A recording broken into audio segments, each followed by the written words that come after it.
is just sit there and eat food and listen. There'll be a time for you to do some Q&A too, but you don't have to do a lot today. What we do have are some great guests here from the Vermont Chamber. We'll do a quick intro of them. I do want to thank Heritage Family Credit Union. As we round out the year, we often have to thank you guys a lot for a lot of things, and that's really great. But as we close out this kind of year of programming, we couldn't do it without people like Heritage Family Credit Union. They put together our breakfast in February, in March, whatever that was, and then also this along with a lot of our educational programming. So you guys have done a great job. Thank you so much. Round of applause. For those that don't know me, I think everybody does. I'm Matt Harrington. I'm the Executive Director of the Southwestern Vermont Chamber. We love doing two different styles of kind of legislative gatherings. Oftentimes in the spring, and this is something you can look forward to for the 2025 year, in the spring we like to pull our delegation together, especially as they will be newly elected in a couple of weeks. And we like to pull them together over a breakfast and have them share what they're working on, the committees they're involved in, and just provide more access for all of you.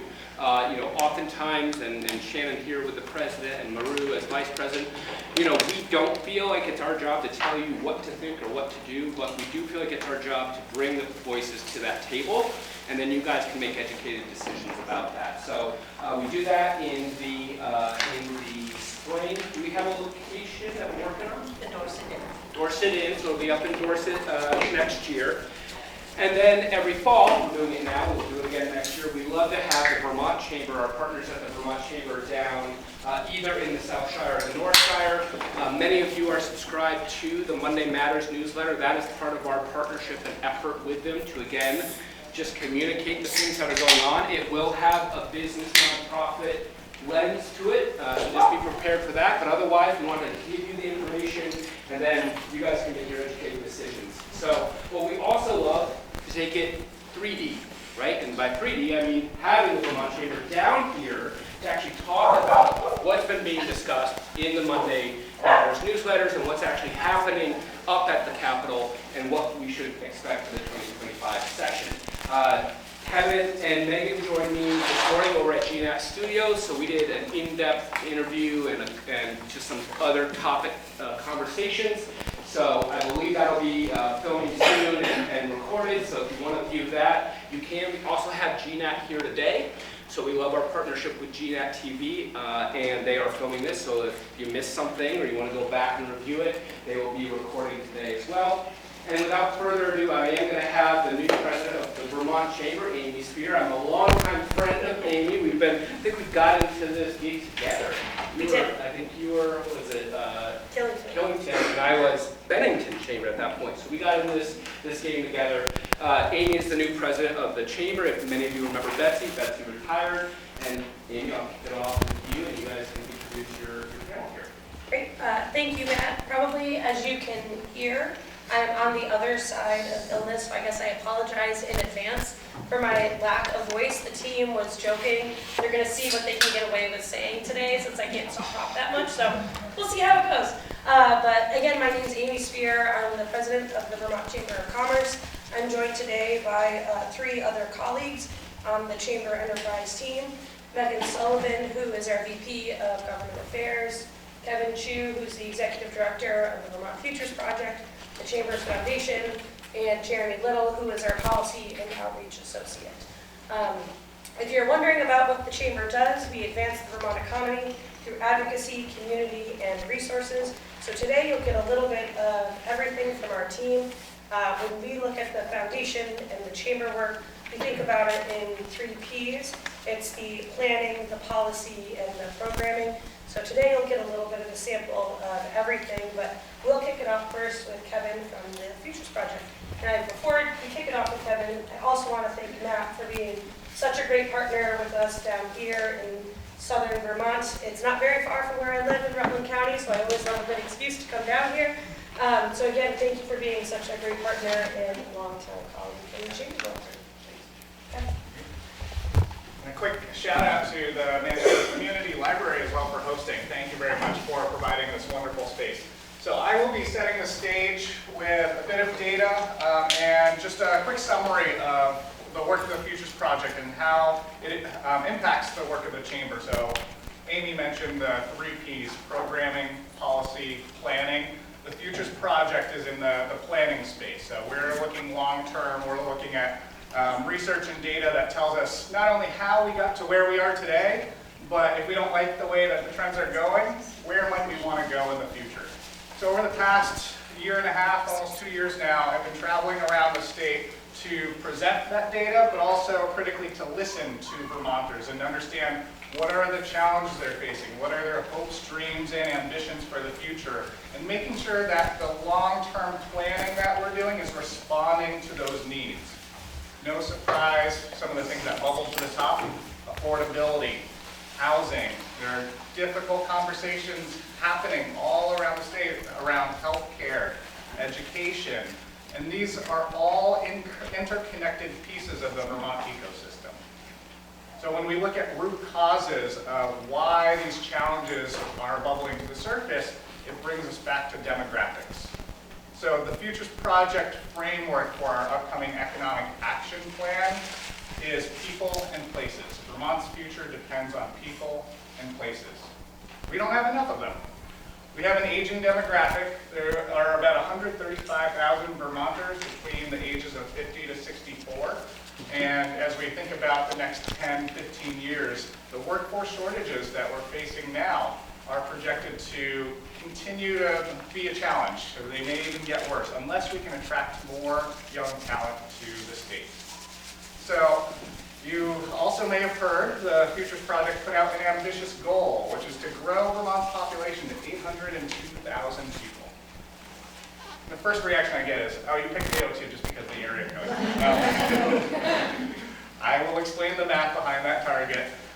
It's based on the workforce gap analysis, right? So we can take a look at the data to understand how many people are projected to exit the workforce each year versus how many people are coming in. That supply versus demand within the workforce equation. So the Vermont Department of Labor just released new long-term occupational projections that say there will be about 17,150 retirees per year through the year 2032. Now, that's on the demand side, that's the primary driver. On the supply side, if we just take a look at the homegrown part of the equation, how many kids are in our K-12 system, there's about 5,300 total 12th grade students in the whole state, right? So there's a gap right there. Those two numbers don't balance each other out.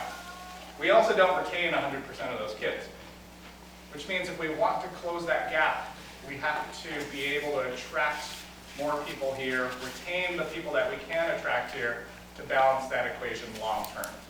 So when we put together all the factors in that equation, the annual gap is about 13,500 that we need to try to add into the Vermont workforce each year. And that's how we got to the 802 number. When we project that out over the next 10 years, it gets in the 800,000 range. And yes, we did pick 802 because it's Vermont's number, right? When I say 800,000, it sounds big and scary in a Vermont context. But when I say 802, it just feels a little more comfortable and familiar for some reason. I don't know why. So that's how we calculated the goal. And yes, to get there, we will need more housing. Right? That's one of the concerns I hear is, why are we trying to attract more people when we don't have enough houses? Don't we need to build houses for the people who are already here? We can do both things at once. And actually, there's a lot of untapped potential around the state of Vermont. One of the pushbacks I hear, I've heard this phrase said to me many times, Vermont doesn't have the carrying capacity for more people. So I went to the data and realized that a lot of towns in Vermont actually have fewer people today than they did at one point in their history, right? So if we just tally that up, town by town, across the entire state, and just started with the question, what if we restored every town back to its historical population peak? We would have over 70,000 more Vermonters just by doing that, right? So population growth is part of a rural revitalization strategy. And if the town needs to have 3,000 people and they have 1,500 now, the built infrastructure of that place was meant for a larger population. So there is carrying capacity, latent capacity that we can tap into. Now, of course, to get all the way to 802, yes, we'll need to do a little bit more, and we can take incremental steps to get there. No one's suggesting that we add 155,000 people to Vermont overnight. One of the primary concerns I hear is, how are we going to handle the traffic? And sure, if we did all that growth overnight, we'd run into traffic issues. But if we do it incrementally, we can get there in a way that doesn't even change the look and feel and the rural character of Vermont all that much. Because when you look at population density as a measure of the impact of growth, Vermont's only about 70 people per square mile right now. 70. Now, a sentiment I encounter all the time is, oh, if we grow, we're going to turn into New Jersey. Don't Jersey, Vermont. I actually saw a bumper sticker that said just that 2 days ago. The population density of New Jersey is 1,200 people per square mile. 70 versus 1,200. Right? And if we grew to 802, we'd go from 70 to 87 people per square mile. So we'd have to get all the way to 11 million to reach New Jersey level density. We're going to be okay. That's all to say, yes, Vermont has some challenges right now, but people are the solution, right? And we can take a look at the data to not only make these statements of we have a workforce shortage or we're in a housing crisis, but we can stop and say, well, how many houses do we need? How many people do we need? And let that help to guide the solution-seeking conversation, because if we can all agree on generally what that vision is and then do our part, it would only take 2% growth per year from now to 2035 for us to get to 802. And with that, I'm going to turn it over to Megan, Amy, to talk a bit about how the data helps to inform the policy. Crazy concept. So in what I talk about, you'll see how the chamber kind of bridges that gap from the planning into programming and the policy work that we do. I'm going to give a little bit of a 50,000-foot view, and Megan is going to really take a deeper dive into our legislative agenda for the year and what we're seeing in that political landscape. So anyways, over the last 2 years, the Vermont business community has just demonstrated remarkable resilience and dedication. I think all of you have probably seen that in your community. Between natural disasters, pandemic, inflation, everything in the continuum of operating a business has been impacted. So you're probably feeling that directly. But really, as I reflect on this period of trials, as we call it, I am reminded that businesses are really the cornerstone of our communities. And they all play a crucial role in the economic and social fabric that makes Vermont unique and so special. So shifting to our legislative environment that we're operating in, it's important for us to recognize that the majority of the laws that are impacting us as Vermonters are passed in Montpelier, not in Washington, D.C. So being involved, being engaged, being educated and informed is critically important because you can make a difference. And again, as Matt said, it's all about sharing information and being educated and understanding what you like and maybe what you don't like.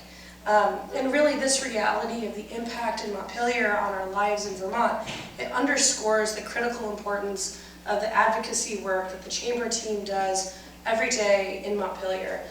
Jeremy and Megan will be in the State House all day, every day. I go in on occasion on a subject matter basis, and then we have another team member, we're all on the back of the one sheet that's in front of you, Karen Duguay, who's our industry activation person, and so she'll be planning our industry days at the State House. The Chamber, at its core, we believe that innovation and balanced policy outcomes arise from collaboration. And so for us, it's imperative that there are a diversity of perspectives that are at the table during the policy process. As Kevin mentioned, we really rely heavily on data, but we're also cost conscious because we know that Vermont is facing an affordability crisis right now. So as we look ahead, our landscape that we're operating in right now, it is really important to acknowledge the economic headwinds that are currently shaping our business environment. These challenges are not just figures on a spreadsheet. They impact real people, real businesses, and real communities across Vermont. It's not something that's black and white, it's something that we live every single day. So when I look at these big themes that people are facing, and right now what you'll see in front of you is a little palm card. We're in the midst of a business climate survey, which we're using to help inform some of our legislative work this year. We're closing it out at the end of October, and I encourage everyone to scan that QR code and participate. I'll give you a preview of some of the numbers in a minute, but really hearing from people and listening is critically important to us as we do our work in the State House. But if we're looking at the big themes that are underscoring the environment in which businesses are operating, it's high taxes and regulatory burdens, labor and housing shortages, rising operational costs, and inflation. And while inflation has decreased, it's still something that businesses are facing. So shifting to high taxes and regulatory burdens, our tax structure, encompassing property, payroll, and income taxes, is often cited as a barrier to business growth and sustainability issues. You couple that with a complicated regulatory environment and permitting systems that touch every aspect of business operations, from land use to environment and energy to employment laws. The compliance costs are substantial. One of the preview numbers from our business climate survey, the first question you'll see is, how would you rate the business climate in Vermont? 5 being the best and 1 being the worst.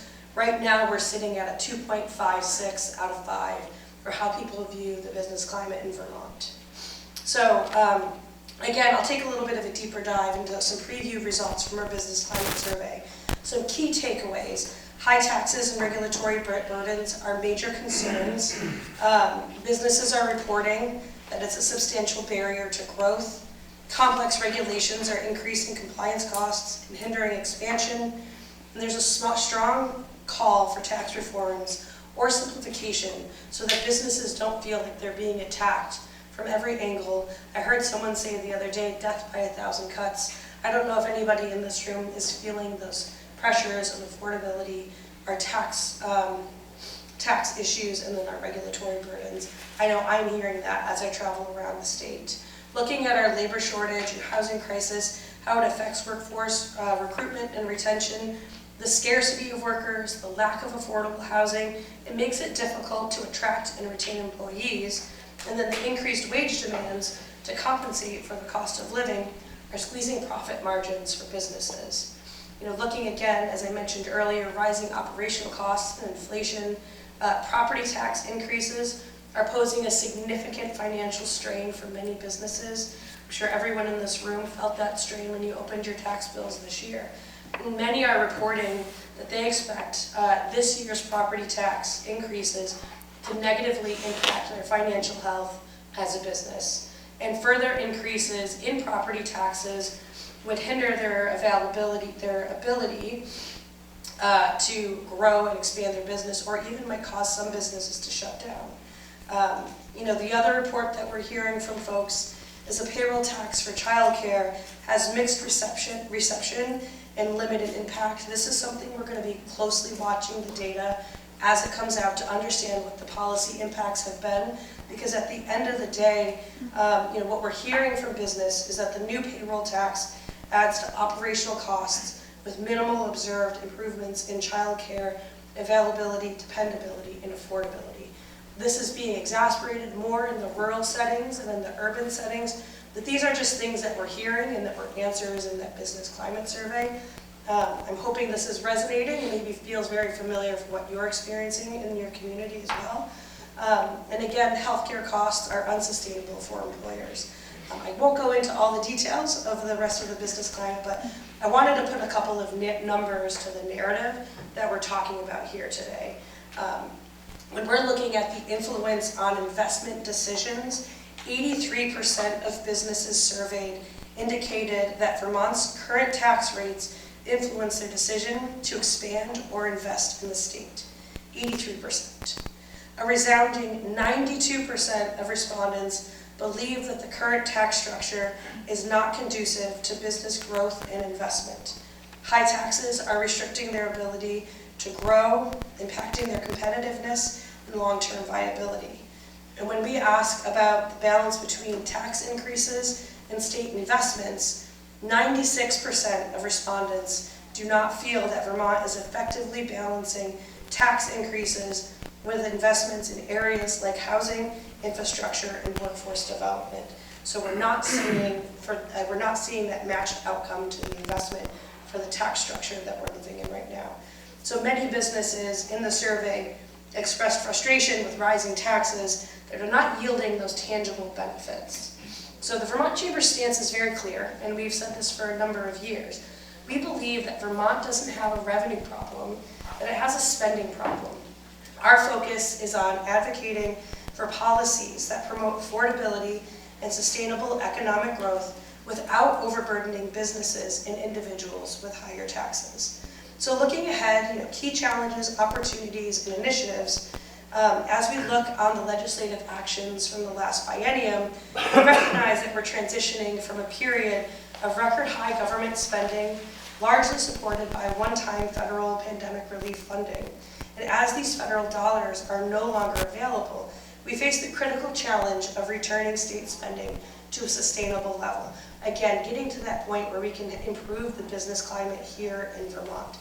But despite this economic uncertainty, there was a push to maintain high levels of spending, introducing new revenue sources to fund initiatives. And while these efforts were well-intentioned, they often did not address the underlying affordability crisis affecting our businesses, individuals, and families. Vermont is a small business state. Most of you in this room probably work for very small businesses, and the small business issues are often felt by the individuals as well. And we believe that sustainable, incremental changes are going to be essential to ensure a robust and resilient economy in the future. We always believe in collaboration. The challenges that we face are significant, but they're not insurmountable. It will require a diversity of perspectives and positive discourse as we go to the session. Last year, the Vermont Chamber focused on collaborative solutions to address the state's pressing challenges. And as we move to 2025, this commitment to balanced, data-driven, and pragmatic approaches remains very strong. The Vermont Chamber is a trusted advocate for the business community, and through continuous engagement with legislators, businesses, and local stakeholders, we'll continue to actively work to shape policy and priorities in the State House. So with that, to discuss our legislative priorities, I'm going to pass it on to Megan Sullivan, our VP of Government Affairs, and you don't have to listen to this voice.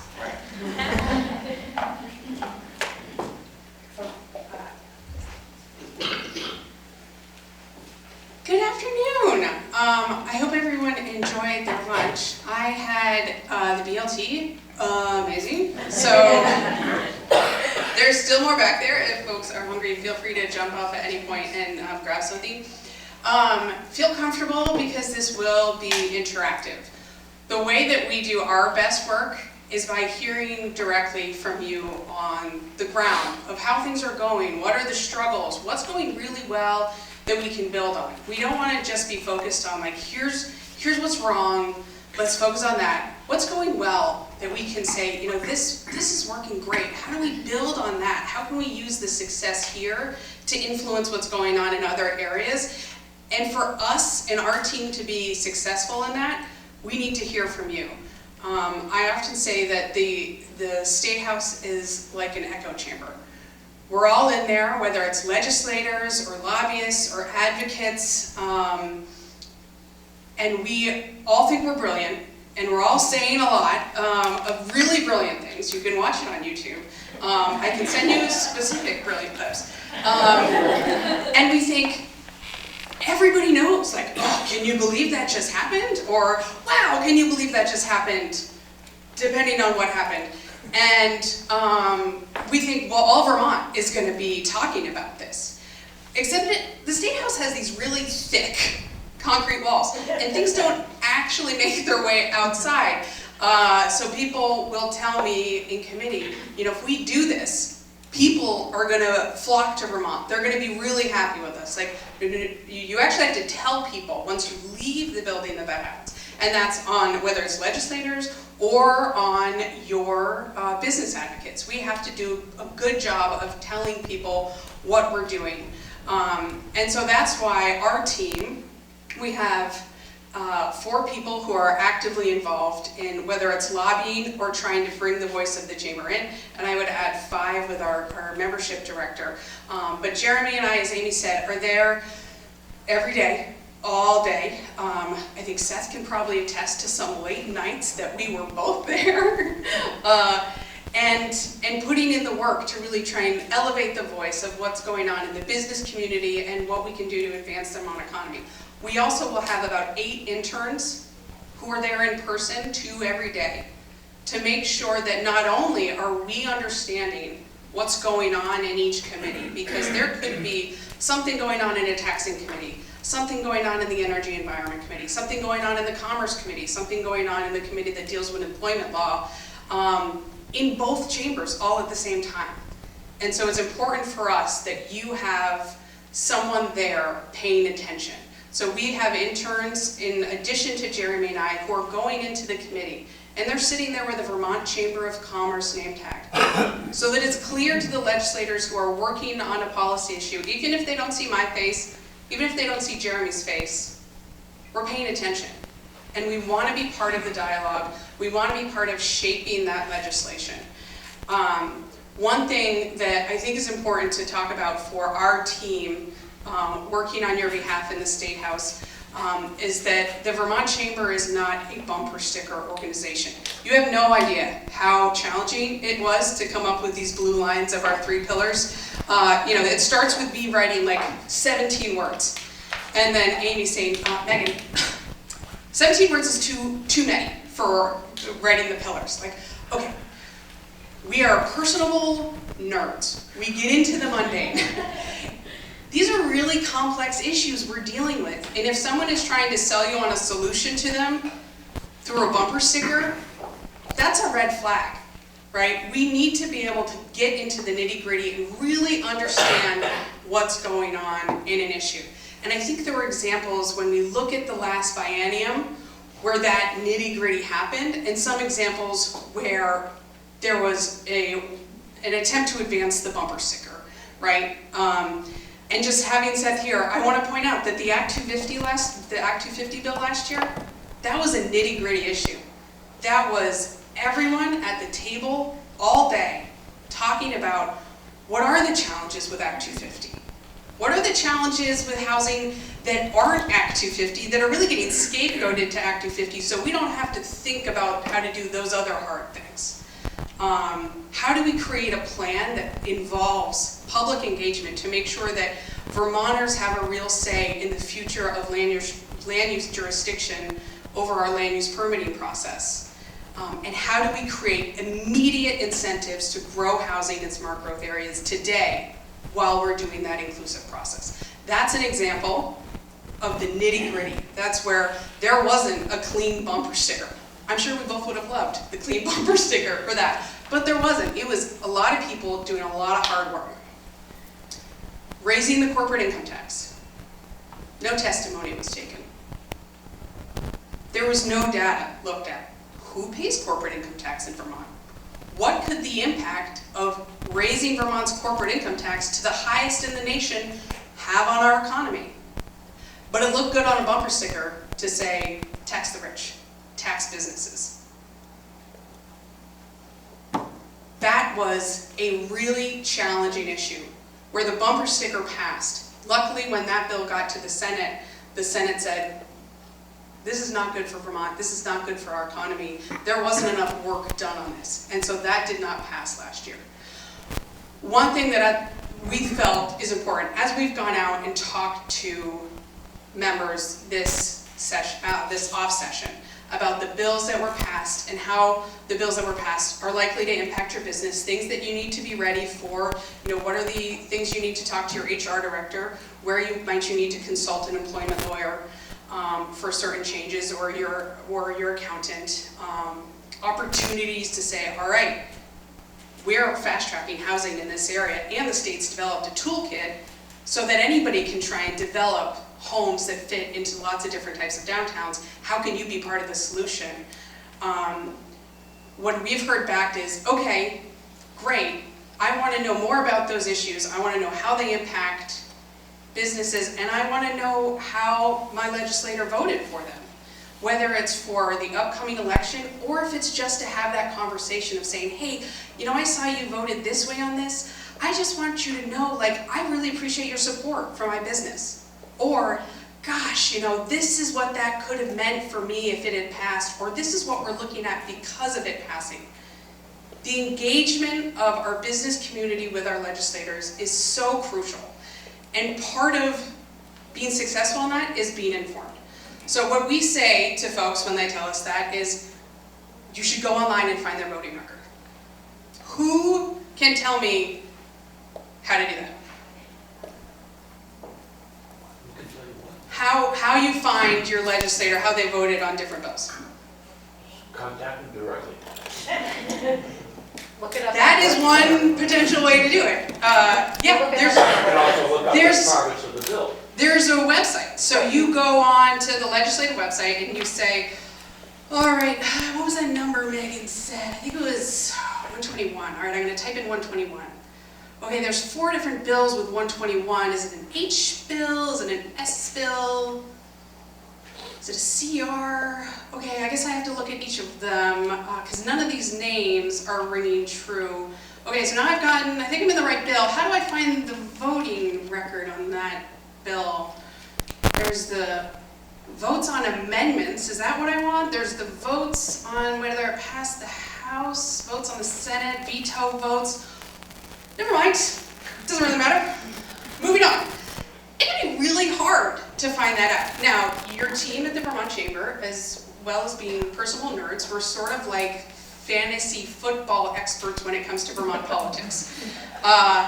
So we know how to dig around and find that and look at the voting records and understand, like, okay, what are the numbers that this needs to be if we're gonna do this? And so what we're putting together that'll be published through our newsletter tomorrow, which means that if you are Vermont Chambers members, you'll see that tomorrow. And we welcome you to all join the Vermont Chamber and support our efforts. You will all, as members of MATS, get it on Monday, in Monday Matters. And it's our biennium report. It'll talk about the issues that we worked on last biennium, and it will have where roll call votes, that means where someone says, I want a record of how everyone votes. And it will have a voting record in there for reps and senators. This is not a scorecard. We're not saying, this is how you should feel about this issue and this is how people voted on it. As Amy mentioned, there are different feelings in the business community about the child care contribution payroll tax. Some people are like, you know what, I think that investment, that new tax is worth what we see as a viable solution moving forward. Some people are saying, you know what, the governor put forward $80 million of base funding that didn't require a new tax. This payroll tax is really challenging for our business. We wish that had been the path that had been taken. Be able to see how folks voted on that. Whether you like it or you didn't like it, it's, again, we're not here for a scorecard or a judgment. It's just trying to add transparency to help inform the conversation moving forward about when you're talking to your legislator to say, thank you, or, you know, when this comes up next year, here are things that I think you should know that are really important to my business, to my community, to my employees, to my organization, to the nonprofit board I serve on, to help provide that information. So look for that coming out on Friday and Monday. Feel free to call us if you have any questions on that. But we're hoping to try and bridge that gap of being told, well, just look at the voting records, to, okay, how do I actually see that? So the last biennium, what we were working through, not working through, but where things were. We had a Republican governor, and we have a supermajority in the House and the Senate, which I'm sure folks have heard that term, supermajority. Just in case you don't know what that means there are enough of one party, a supermajority of Democrats, enough of one party that can, in theory, override a gubernatorial veto. That doesn't mean a gubernatorial veto will always be overridden. Your legislators have choice to look at a matter and understand where they want to vote on that. But what we saw is more vetoes than ever and more veto overrides than ever. And while there are bills that I think we could look at both directions of saying, well, this was passed and it should have been passed, or this wasn't done and it should have been done, or this was done too extreme, there's always more details than you're going to get in the headline, in the bumper sticker. But I think what we can concretely say is that the dynamic in Montpelier right now is not great, right? There's a lot of challenging feelings of, the governor is saying this about legislators, legislators are saying this about the governor, advocates are trying to push this and they're having an undue influence. It's just not a great environment coming out of the last biennium.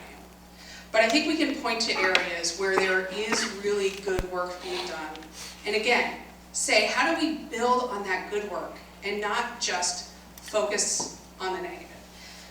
Regardless of what happens in 2 weeks, whether or not the supermajority in both the House and the Senate continues or it doesn't, the Vermont Chamber will continue our work of diving into the mundane details to understand how can we help shape legislative priorities for the state of Vermont moving forward for our business community and our organizations to ensure we're advancing the Vermont economy. Because that's always our #1 priority. It is not to say we support, we oppose, it's to look at the details. And when the details aren't there, we might say, you need to slow down. We don't know enough about what this is going to do. You haven't heard from enough people to take this on. So, with that, take a breath.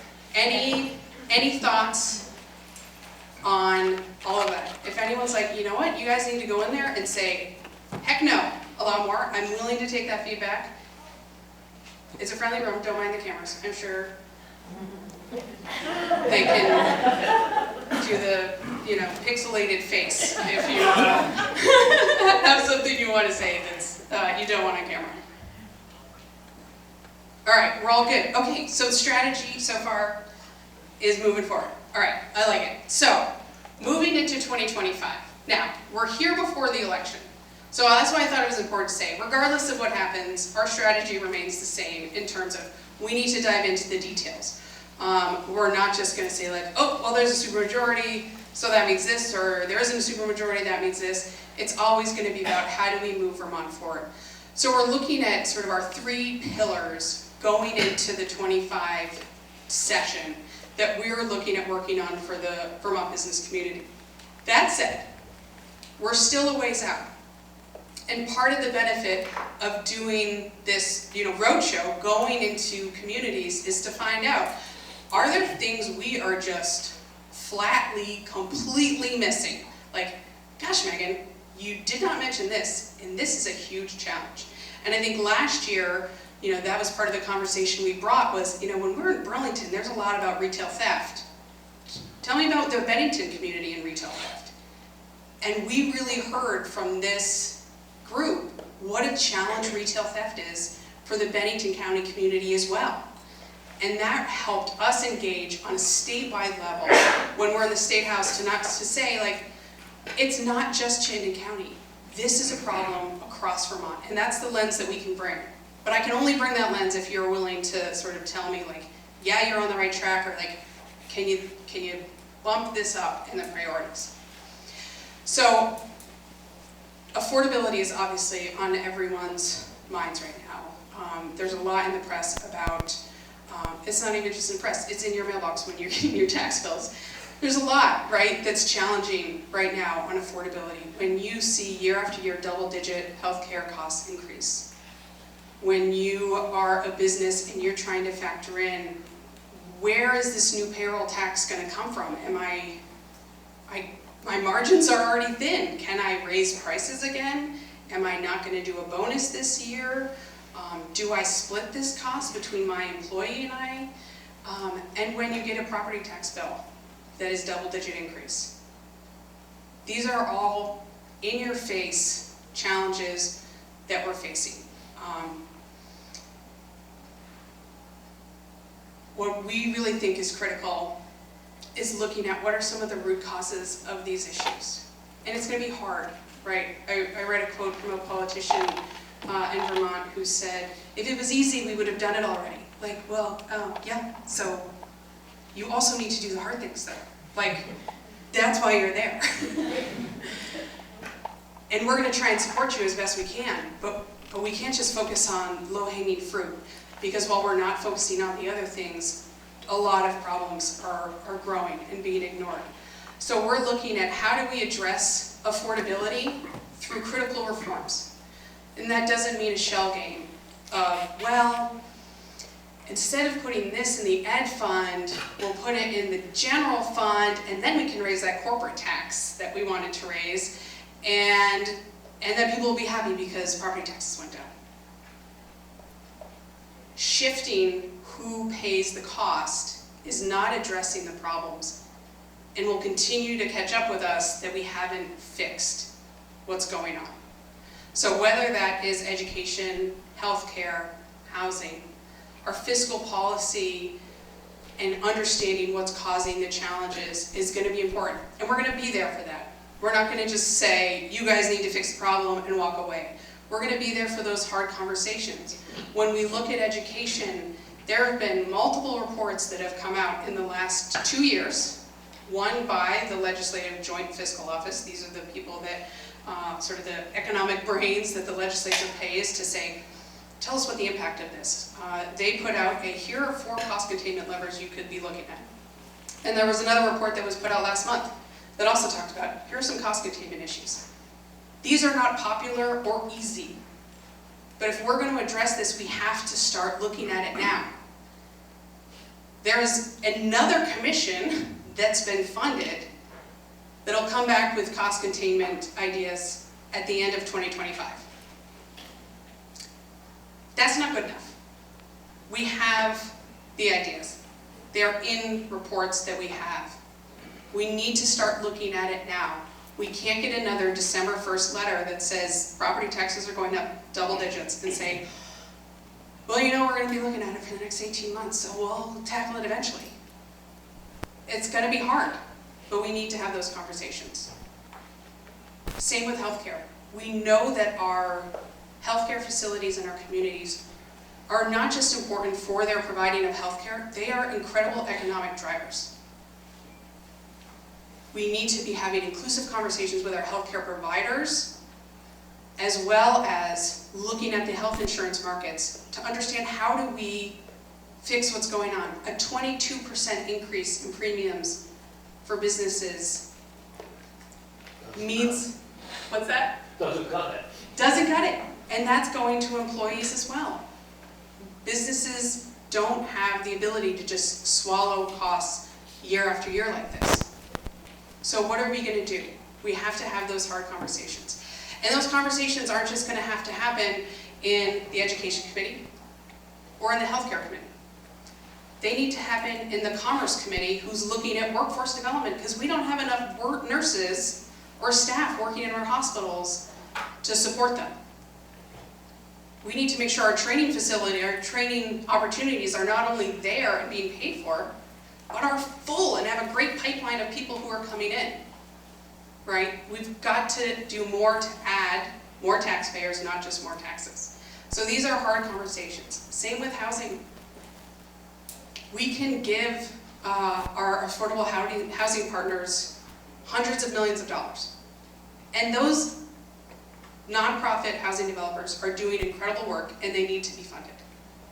However, when we're using taxpayer dollars to fund units at $600,000 a piece for a 2-bedroom rental, where the people living there aren't building equity, aren't building wealth for the future of their family, we need to look at what are the other options. How are we addressing the root causes of our housing challenges so that when we're giving tax-funded dollars to nonprofit housing developer, they're able to build those income-restricted housing units at an affordable price.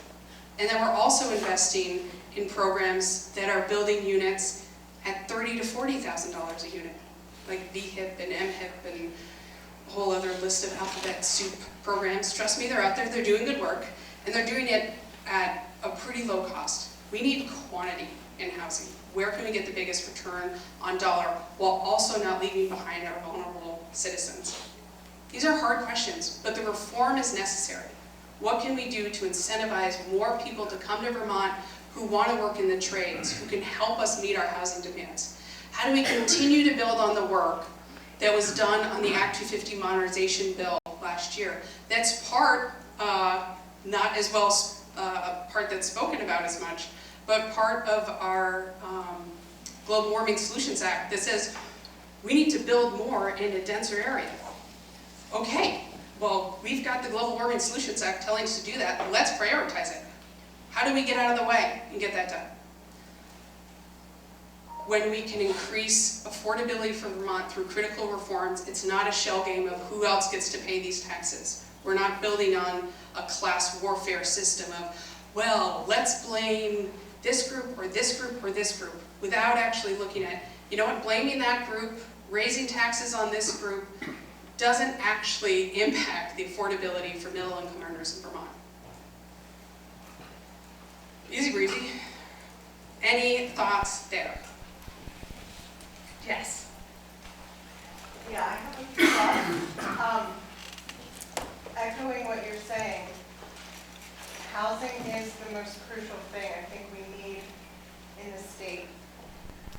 I am in real estate all the time, and because of the need, I've become a developer as well, so I'm learning a lot about that side of things.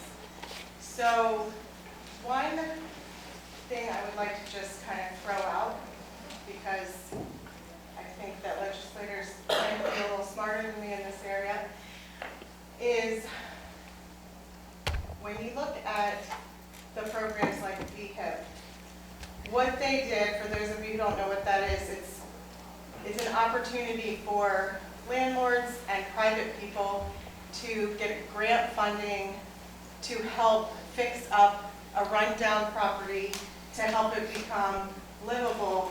And we have a lot of those in the state. And there are a few hoops to jump through for it, but not too crazy. And then you can quickly get housing ready and available. I know that there's some limitations on the funds for that, but from what I understand, there are a lot of funds in the state for affordable housing. And I say affordable with quotes because, like you just said, the affordable housing entities, I think, are broken. Because if it's costing $600,000 a unit, which it is, why? So I think if there could be a balance of the way that funding is given. So for instance, instead of all the money being in there just for that nonprofit affordable housing, that one person, why couldn't that be spread out and more money available for NeighborWorks to hand out money and other avenues? And like you said, most people outside of Montpelier building don't know what's available. And I sell real estate every day. I'm involved with so many different things, and I don't even know what all's available. So if I don't know, then the regular person certainly doesn't know. So I think getting the big thing, and I'm involved with the homeless shelter. I'm involved with people that are desperate for housing right now. And our mental health, it's trickled down. The mental health in the state is being affected now even more, because if people don't have shelter, there's nothing else that you can do for them. So shelter is the baseline. And there's a couple other thoughts, and I can sit down and shut up if I'm taking too long, but I'm just going to put this out there for legislators to think about, is let's have a conversation on on what we could do differently. Because the model from the 90s that was set up, I believe in the late 90s, I think it needs to be reformed, and I think there needs to be some more opportunities for the regular people to access that funding. Because, you know, if you have, let me just put an example out there. If you are hired to help develop a property and you have absolutely no experience in developing or being a landlord or anything like that, how are you going to do a good job with that? So I think a lot of the times, like, the people that work in those places, they might not have the experience for that. So if you get people who have experience in that, it's just kind of thinking outside the box. And then they can help do the most cost-effective way to build housing. So in other words, is there a way that we can take that 600,000 and turn it into 6 units instead of just 1? Absolutely. I mean, I think that's the goal, right? Is how do we make That's not realistic. building affordable housing Well, affordable? Yeah. That's got to be part of the question, is not just, well, we're going to have to triple how much we give. right. Like, we also, how do we make building that affordable? What are the other programs that we need to also be investing in that have that return that's getting us more units? And it's not just in the State House that there's sort of an echo chamber. It's also in the administration, in the executive branch of the different agencies, because there's this great thing called the, now I've already forgotten, Homes for All Toolkit, right? So the Department of Housing and Community Development has a toolkit of, like, we need developers in our rural communities who are willing to put up 4 units, 6 units, 10 units. That's really hard to do for someone who's never done it.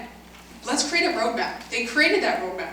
And I'm sure if you went 4 pages down on some government website, you could find it Yeah, it's great. and maybe a contact to go with it. We have to do a better job of sort of packaging these things, saying, like, all right, we passed a landmark after 20 years of trying, Act 250 bill, that's going to completely reshape how we think about land use, and not just saying, if you build more units, you have to go through this process, and saying it shouldn't be about the number of units, we want more units. It should be about where you build it. If you're going to be building it in a smart growth area, do it, go forth, make it happen. If you're going to be doing it where there are precious natural resources, then we need to take another look. We need to say, like, all right, is this the best way you can do this? Is there another way that you can still do this development that has a little bit less impact? Which is what it is. Act 250 doesn't say no. It says, let's look at this. Now, sometimes it does say no. And sometimes it says yes, and then the neighbors say, oh, I don't think so. Me, my lawyer, you'll know him well for the next 3 years. Those problems need to be addressed. But those investments in other programs, packaging this together to say, not only are these programs available that'll help you make this real, because sometimes it costs more to build than what you could sell a unit for. Almost always. Yeah. What are the programs that you can use there? What are the tools that the state has that's going to teach you how to do this? And then when you're going through it, you have Megan's cell phone number to text me and say, Megan, I hope you're at the State House right now, because I'm trying to go through this, and these 4 things are getting in my way of creating, and we call them units of housing, but let's change the dialogue there. These are homes. I'm trying to create 4 homes, and I can't do it because of these 4 things. And then I can go up to 7 and be like, 7. I got 4 things we got to talk about. And so that's part of this, right? We have to get the word out. And we're going to talk about that a little bit later. Like, little foreshadowing. I'm working with my freshmen in high school on literary devices. That's the foreshadowing piece. A little foreshadowing. And how do we do a better job of telling that story so that people are not just wanting to come to Vermont, but the people that are here are wanting to invest in Vermont and see what the legislature is actually doing to help you, what the administration is doing to help you. We're just not great about talking about some of the good things as we are about talking about some of the bad things. We're also going to talk about some of those things. And what, oh, go ahead. I was just going to ask, and Bill's here too, does any of it boil down to, at the current moment, there are, and I don't know exactly, are they quasi-governmental or nonprofit affordable housing places that the legislature is comfortable giving money to? They go, well, they run themselves and that's nice. I'm not going to give it to a private citizen. I'm not going to give taxpayer dollars to a private citizen to go invest in a for-profit apartment building where they make money back. But obviously, the tail end of that is also we need more housing. So is there some of that missing? Oh, as absolutely. Well? Like, no way that I'm going to give taxpayer money Absolutely. to private The people. difference between a nonprofit developer and a for-profit developer, or as our Lieutenant Governor called it, housing profiteers. I'm sorry, Mr. Farmer, are you a food profiteer? There is that level of like, well, if we give it to a private company, they're just trying to make a profit. I mean, nonprofits, they may not call it a profit, but they've got healthy reserves. Yeah. Well, and I think to Lily's point, and also that maybe it's become too, the process is too easy or something like that. That the fact that they just kind of get this money at this point, they probably are paying the highest amount that they can at $600,000 a unit because it's not their money. And to be clear, I don't want this to come off as we need to stop funding our nonprofit housing developers. They are doing incredible work. They are. And it's They're important needed work. But when we are looking at how are we going to get from our limited resources, right? Like that federal flow of money that we were able to say, like, yeah, let's invest $100 million in housing. And Vermonters were like, yeah, that's a great idea because it's federal dollars. It's not coming with tax increases on business or income earning Vermonters. Now that we have to look at, okay, if we're going to do $100 million, how are we paying for it? We also need to look at how are we getting the most out of our investment. If we are seeing programs that are getting new units online for $40,000, how is the oversight of that going? What are the restrictions in place? Are they doing enough? Do we have the balance of getting people to the point of saying, you know what, yep, I can do this, rather than saying the red tape is too much, never mind, I'm out. Those are important conversations to have, and we have to have them so that we are providing housing for everybody, because we need housing for every income level, and we need every income level in Vermont. We do. All right. Bill, Yeah, oh yeah. It's going to be difficult to keep this short, but I'm going to try to make a few comments, because I've been to some of these sessions for 4 years where we talk about this process, and we keep going around and around and around. And one is recognizing that the cost of construction today has gone way up. And in Vermont, we have some competing interests that are driving the costs up. 2021 energy standards, without changing anything on a footprint of a building, raise costs anywhere between 15 and 20%. So if you were talking a $400,000 house, right away you added $60,000 to $75,000 to the cost. And the problem with that whole energy standard business right now is we picked all the low-hanging fruit and our returns. I understand the climate issue, but what we're saving, and I've documented on some building, I'm building right now, I might save $500 a year. It's taken me 80 to 90 years to get a payback on that investment.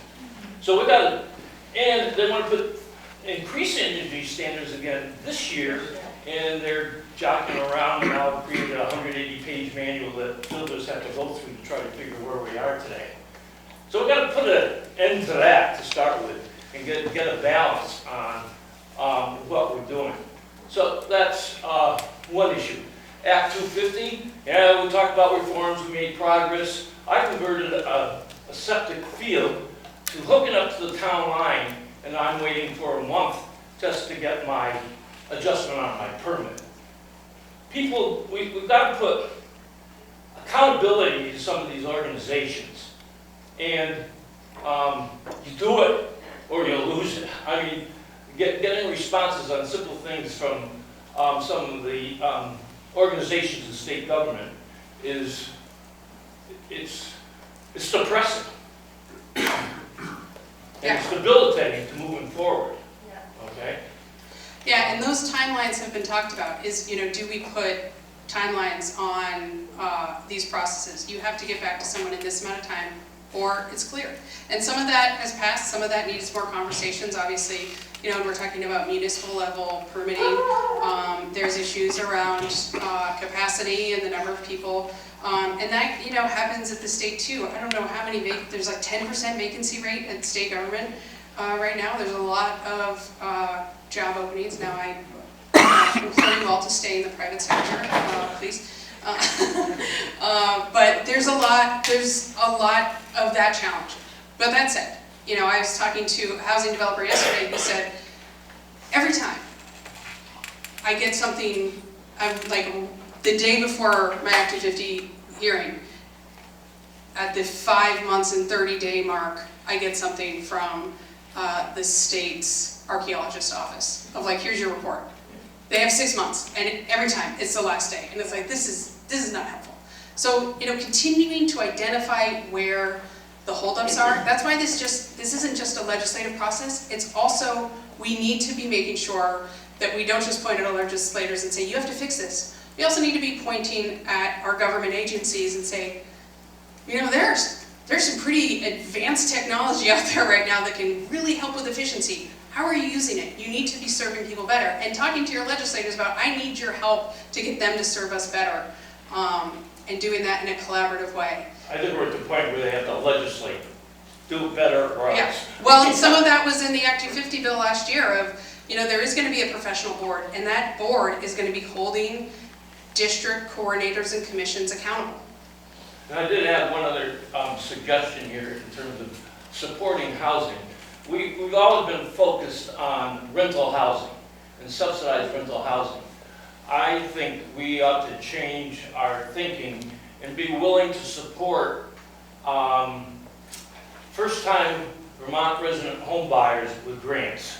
Yeah, and to get into the housing. We have first-time homebuyer grants, we have first-generation homebuyer grants, and a program that the Vermont Chamber has advocated for, pushed for from its inception, the Middle Income Housing Development Program, which creates housing units for home ownership development, for home ownership opportunities, not just for rental opportunities, that give folks the opportunity to own a home, to build wealth, because that's how, for better or worse, in the US, middle-income families build wealth through home ownership. And so we have to make sure that those opportunities are available for folks. So even if you started in an income-restricted housing unit, that you have someplace to go from there, that there are home ownership opportunities for you through these programs, so that you can continue to build wealth for your family, so that they have the opportunities that you're working towards. All right, housing is going to come up again.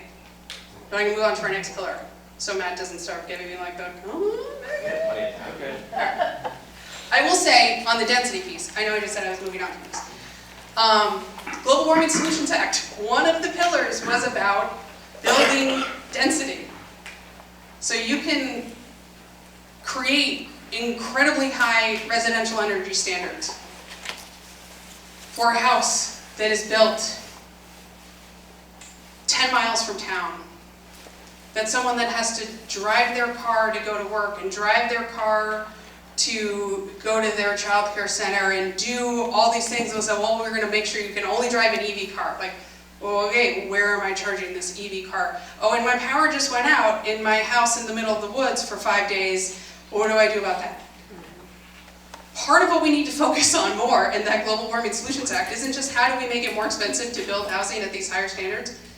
If we build housing in communities where people have the opportunity to say, I can walk my kid to school and then I can walk to work. I don't have to worry if my car is going to break down because everything is so much closer. We can look at how do we make public transportation work better. But we have to be willing to say, then let's build in those areas where we say we want to build. And we have to be willing to put the parameters in place that allows that to happen. So that's an important part of the Global Warming Solutions Act that I don't think is getting near enough attention as it needs to, of saying this is our priority. I don't know, maybe the chamber can sue the state. That's what some other organizations are doing. You're not meeting your goals on encouraging density development in areas. And the tools are there, we just have to do a better job of telling people about them and look at removing more barriers. All right. But the average Vermonter wants grass under his feet, or her feet. 70 people per square mile. We got grass. Yeah. We got snow. We got rocks. Mud. We got mud. I think we'll be fine. We're going to survive this. All right.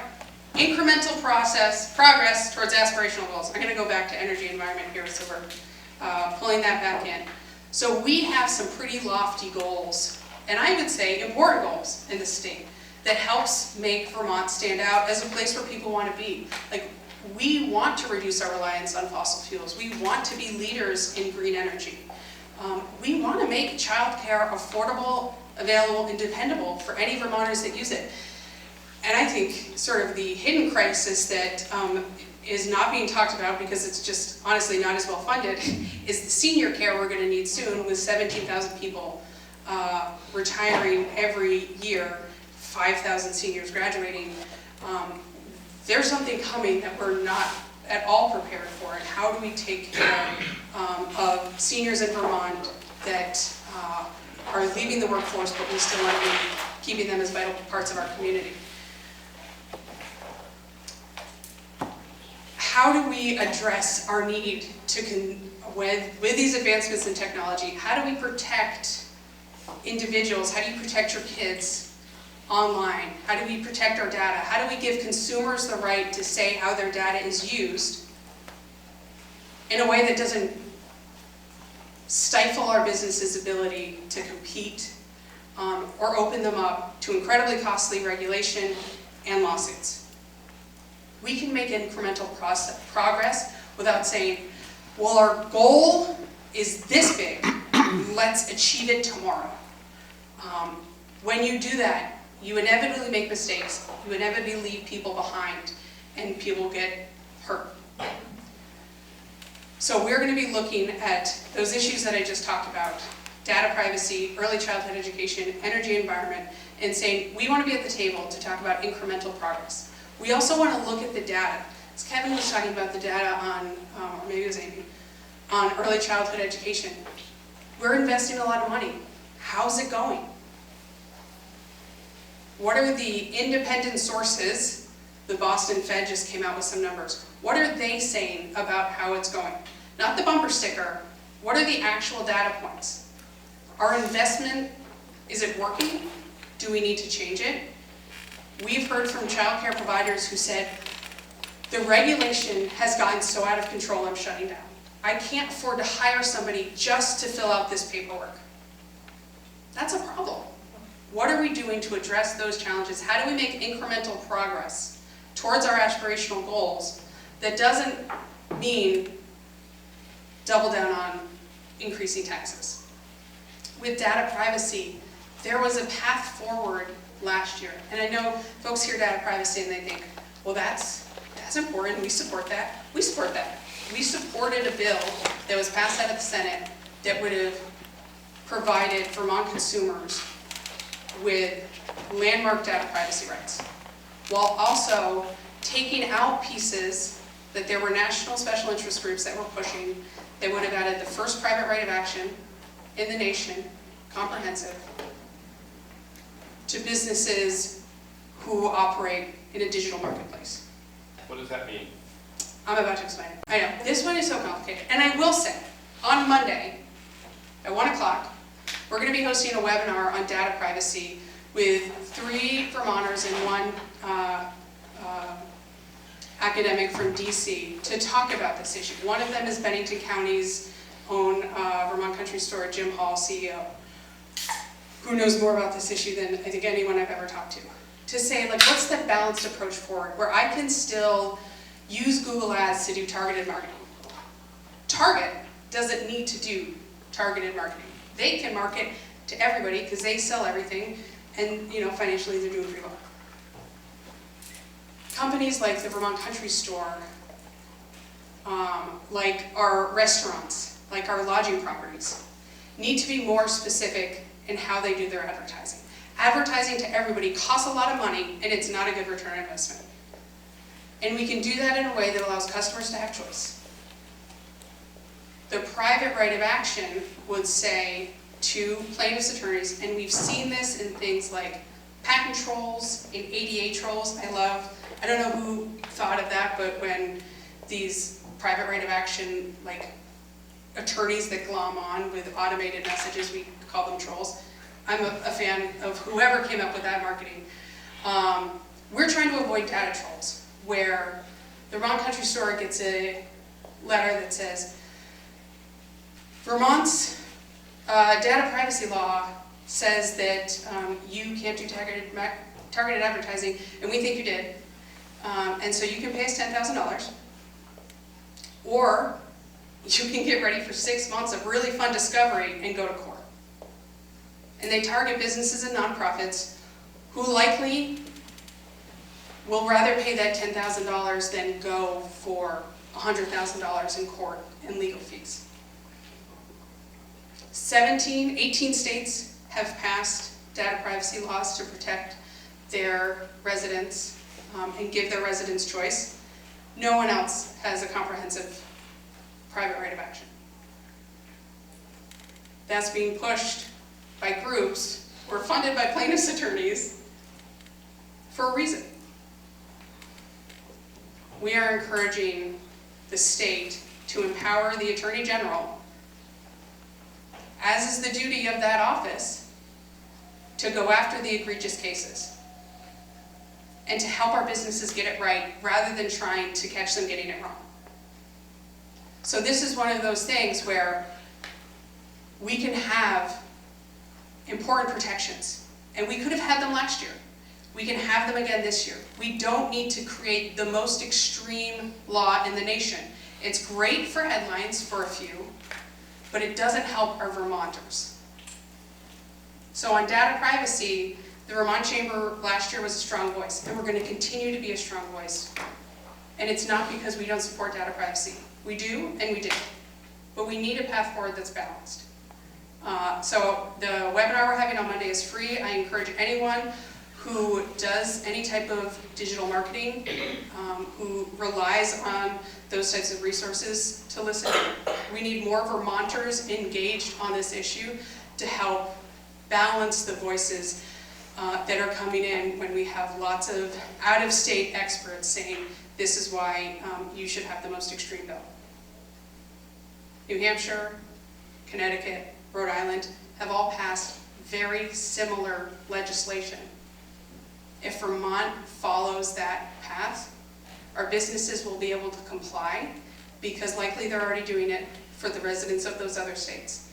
And they're not going to be subjected to challenging private rights of action. We talked about early childhood, and we've talked a little bit about energy environment in terms of residential heat, but also in terms of the clean heat standard. That has gotten a lot of press. Let's be clear about what passed 2 years ago. What passed 2 years ago was the legislature asking the Public Utility Commission to study what it would take to try and create a system to help move us off of fossil fuels. They did not pass the 70 cents tax increase. Now what they're going to be presented with next year is going to be different. But I think we have to be really clear on what's already happened and what hasn't happened yet. So the legislature asked the Public Utility Commission to do these studies. They've done these studies and they've come back and they've said, this is really hard and really unworkable for a state your size. You should just add a fee, a tax, basically, on thermal heating. One thing that the legislature asked them to do that they haven't done, which we are a little, not gonna lie, I'm a little miffed, was what is the impact on industrial and commercial? So when we're talking about thermal heating, it's RIC, residential, industrial, commercial. So what I hear a lot is, well, we're gonna incentivize people to put in heat pumps. Cool. Have you ever been to a manufacturing facility? Because a heat pump is not gonna cut it. What are you doing for our manufacturers? Have you talked to a restaurateur lately and asked them if they're willing to use an electric stove? You should. How do we bring our manufacturers and our commercial businesses into this conversation? Because so far they haven't been. We were told the PUC was going to do that. They haven't. So we're going to be really active in those conversations. Again, we're not going to go in there and say, hell no, we won't go. But we're going to say, if you're going to do this, we need to ensure that it is affordable. And I think most legislators that I've talked to, if not all, affordability is absolutely on the top of their list, and they are concerned about what this is looking like as well. But we also have to say, what does this mean for our businesses in both the commercial and the industrial sector? Because if they're going to be paying additional costs, they also need to have the opportunities available from paying that cost. All right. Any thoughts? Incremental progress, aspirational goals. Yes. You've talked a lot about the Public Utility Commission, and I live in Shaftesbury. Shaftesbury solar is a major problem. There's 160-something acres of prime agricultural land that is about to be clear cut and be covered with ground mount solar panels. That just to me is the absolute opposite of what Vermont is supposed to be about. We are going to be destroying wildlife, affecting vistas, of all the neighboring property owners, it potentially damaging the North Bennington water supply, which runs right underneath that land. There's just so many reasons why it's not a good idea. Plus you talk about having land for housing development, and that's beautiful land that could have been developed for housing instead. So you have these towns who have been caught with their pants down because they didn't have an enhanced energy plan already in place by the time that the developer bought that land. So is this something that is on your radar, or is this something that is being talked about in a way that can be pro-business, pro-Vermont, and incrementally move us towards the energy and environmental goals that Vermont has, but without hurting everyone in the process? I would like to hear more about that. I will say that I do hear, and Seth, maybe you can jump in with there's a regulatory process that renewable energy companies go through that is not Act 250, Act 40. It's through the PUC. It's through the PUC. I think it's Act 48, which is like their version of Act 250 to go through siting regulations. Now, most of the renewable energy companies that I have heard from, this is not an area where we have delved in deeply, but we have Jeremy now on our team who's going to be working on energy and environment issues, so we'll follow up. Is that process is really hard and is stopping projects from moving forward. It sounds like in this case it did not stop a project from moving forward, so there must have been some... Because they bought the land about 8 years before they filed their application with the PUC. Yeah. So when they've already owned it, and then they've been able to maneuver all the things that they needed to on the back end before it became publicly aware that this is what they were trying to do, that's how they skated by with nobody in the town knowing that this was what they were trying to push through. And I can't imagine that Shaftesbury is the only town in Vermont where this is happening. I know that there are other very small towns who do not have enhanced energy plans. And so how can we incentivize solar for, say, homes, roof mount solar, or if you want to put it on your private property and your ground, that's one thing, but to have these large-scale, out-of-state solar developers come in and buy large swaths of land and clear-cut them to put ground mount solar, the state PUC says, great, well, there's nothing regulating against that, so let's go ahead and say yes to that application. There's nothing in the Shaftesbury solar plan that is going to be a deniable piece at this point. It's going to happen, it's just a matter of when. So I just don't want to see Vermonters be so divided over an issue that I think we all can get behind, Right. clean energy. I think that we all want that to happen, but doing so in a way that is such a painful backward step towards who we are, appreciating our rural spaces and our clean environment that we have. They're coming in and destroying it for out-of-state profit. Did you want to say? I'll just say something about it. I think siting is a major issue this year in the legislature of solar. And what we need to do is switch to a system where, very often we react to a proposal and try to do the planning after the application is in, to a system where we've done the planning and discussion up front in the community ahead of time, and already said where and under what circumstances, and gain that clarity before the application comes in. That's what we're Shasbury, that caucus, not in it. So we need to help communities get those plans in place, and we need to have a much bigger discussion about solar siting, because done right, it's a benefit. Done wrong, and I'm with you that, by the way, that cutting down trees to put solar in is not typically a good idea. But siting is going to be a big issue this session. And we have a path, right? We did this on Act 250 Yeah. last year of Yeah. saying, like, how do we help towns? How do we help regions? How do we help counties figure out that land use planning piece? And so we're talking about land use planning in terms of housing. We're talking about land use planning in terms of commercial and industrial development, and certainly renewable energy fits in with that. So if that will be sort of tailored in, it sounds like there's opportunities for that. So we'll, as those discussions come up, we'll be paying attention, and you'll see them in our updates and in Matt's updates, and then can have those conversations. But you know, I think ability for our communities to help be part of planning for the future is critically important. And there's a lot of emphasis on how do we increase community engagement, how do we empower communities, and which I'm going to move into the innovative solutions for people and places. So our communities are really challenged right now. When at the state property tax level, people are getting bills saying your taxes are going to go up an average of 14%. As a town leader, you're thinking about the important infrastructure projects that you need to do in order to build the housing to meet the state goal, and the wind was just completely taken out of your sails. How do you, as a community leader, go to your townspeople and say, listen, I know your property taxes went up 40%, but that wasn't our fault. That was not on us. You can blame the state and the school for that, but we really need this infrastructure. Are you willing to support a $20 million bond? Taxpayers are not real excited about that right now. And our communities, I think, need to go into Montpelier and say, how are you going to help us? Because our knees were just taken out. We can't do the projects that you just told us we need to do in order to build housing.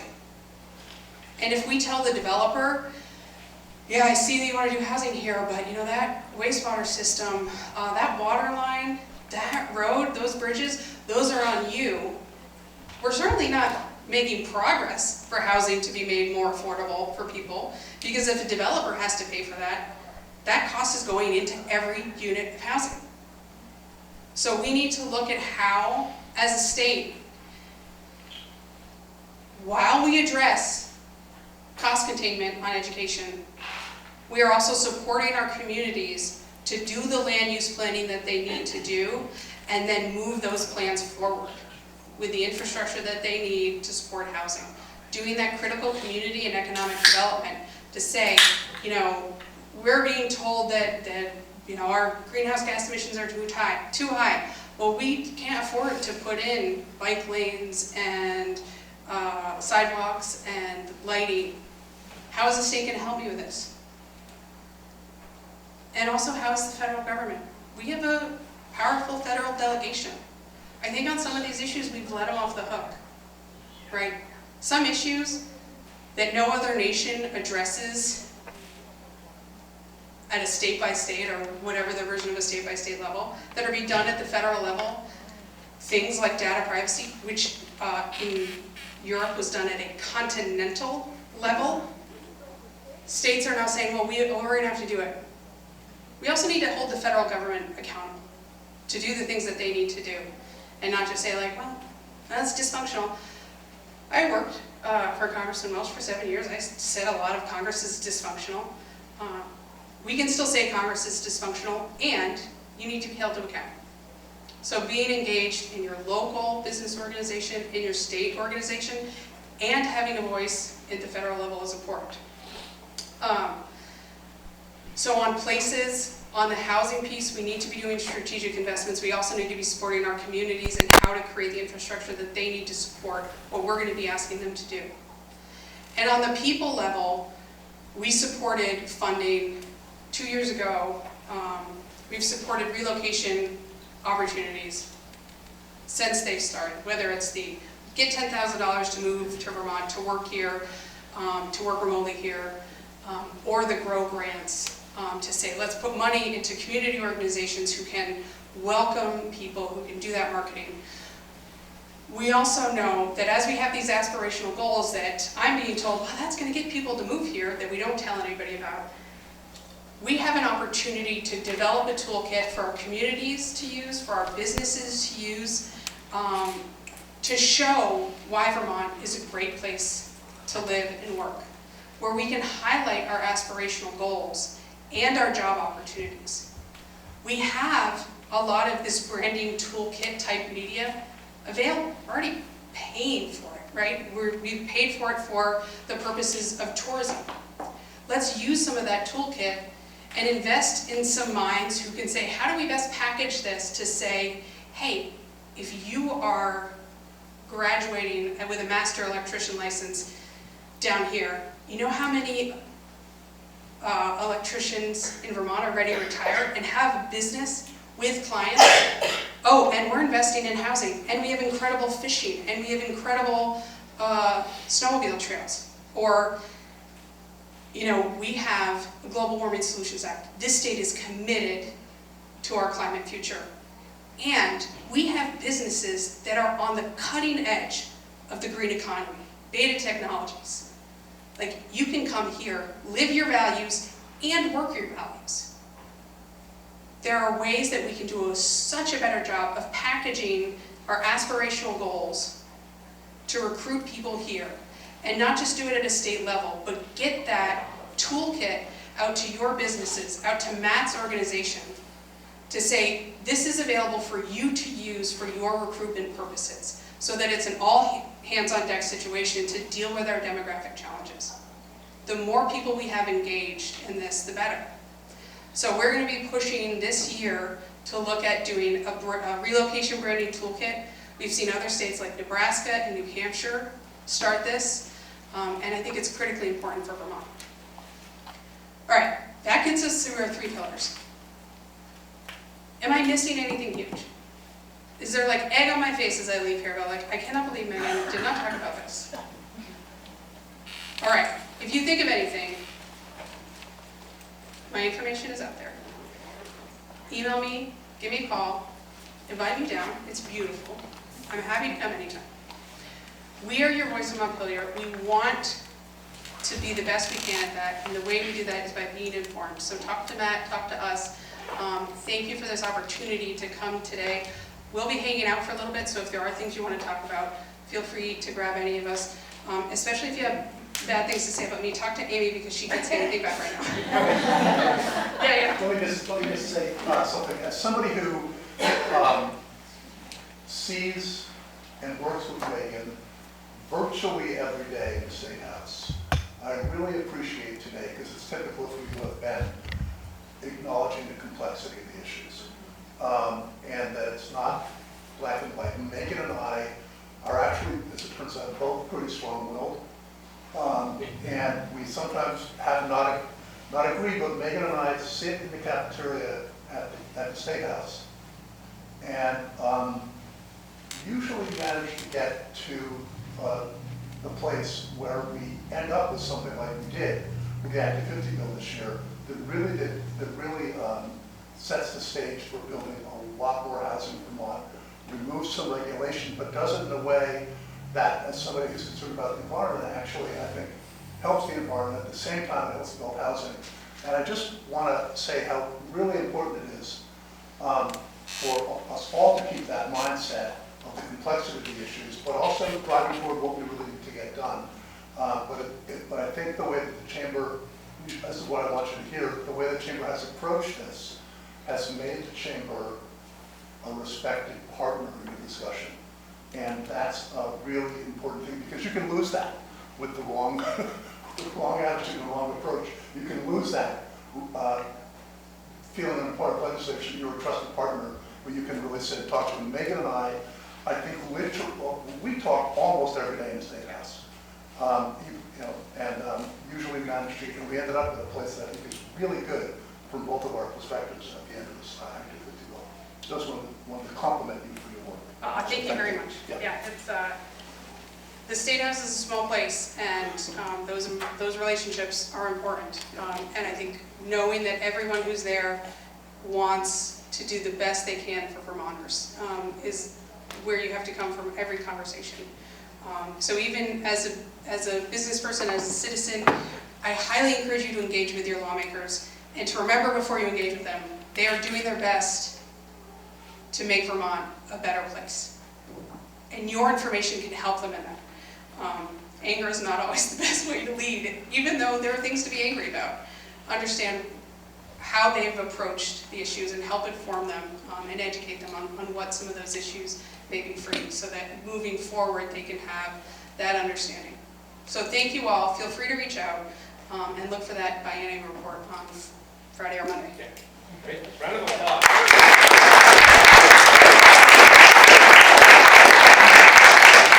And that's part of our goal structure as well, which is, knowing what we have our strengths in here at the Southwestern Vermont Chamber, know where we need to align with partners to say, we don't have lobbyists, we don't have the resources to have lobbyists, we're just not that close to Montpelier. We would all be driving 2.5 hours, 3 hours. It's great to have partners, but also the relay factor too. So, Matt, what was Megan's email? What's Megan's personal home phone number? All right, as we wrap up, I'm going to pass this off to Erica for some programming notes. I actually have to head out quick for a meeting. One thing I did want to mention, I see a lot of nonprofits in this room and some civic leaders, a lot of you civic leaders. We do have our Heart of the Shires coming up in 2 weeks. That will be at the new Lincoln Hall. So I would say, even if you have no interest in any of the Heart of the Shires part, but just want to go see Lincoln Hall, you should sign up for it, but you should also want to celebrate our community leaders. It's this kind of give and take. So as we celebrate the women in the May and in the springtime, part of our focus was how do we just acknowledge the whole plethora of community leaders, be that nonprofit, be that Seth at the House and maybe future Senate, and everybody in between. So how do we invite people to that? And so that's what we're trying to do. So if you have not signed up for a ticket, they're relatively inexpensive. You'll have a great meal by Pangea. You'll be able to see the new Lincoln Hall at Hildene. You'll hear from Matt Dunn on some rural innovation projects and technology in rural development, so that will be very interesting. And perhaps most importantly, we get to hand out 3 awards, and this team, we love to recognize and celebrate and encourage our members, so there will be 3 award winners leaving with great awards next in 2 weeks. And so please sign up. You can just go to swvtchamber.com, it's right there. I'm going to pass it off to Erica because we're rounding out our programming too. Yes, we're finishing up the year. It won't be long. We have next month, we're going to have the Richards Group come in and speak to us in the Lunch and Learn about all the upcoming changes, as were mentioned in the double-digit rate increases for our health insurance. We'll go over the plans that are available to us as Vermonters, what each covers and what the cost of each. And for everyone in here, if you don't know, through us you can, even though we can't do the group for health insurance, we can offer you group dental and vision. So if it's something that you want to pass on to your employees as a benefit or pass through for a benefit, please reach out. We can do that. We're also going to have Vermont State Treasurer Mike Hychek come in and speak to us about the new Vermont Saves program. retirement program. So that will be in 3 weeks, I believe. And now for the fun stuff, when we get to December and everybody's crazy, we do have our holiday mixer. It is going to be at the Four Chimneys Inn in Bennington. So if you have been to our holiday mixers before, it's a lot of fun. And the Four Chimneys is an amazing place. It has new owners, it has a new French chef, so we're looking forward to a great night there. So sign up because space is limited on that. And I am not going to speak anymore, but I do want to thank our panel for joining us this afternoon. And I do encourage you to reach out because they are very approachable and very nice and always available. If not right away, they do get back to you. So thank you all.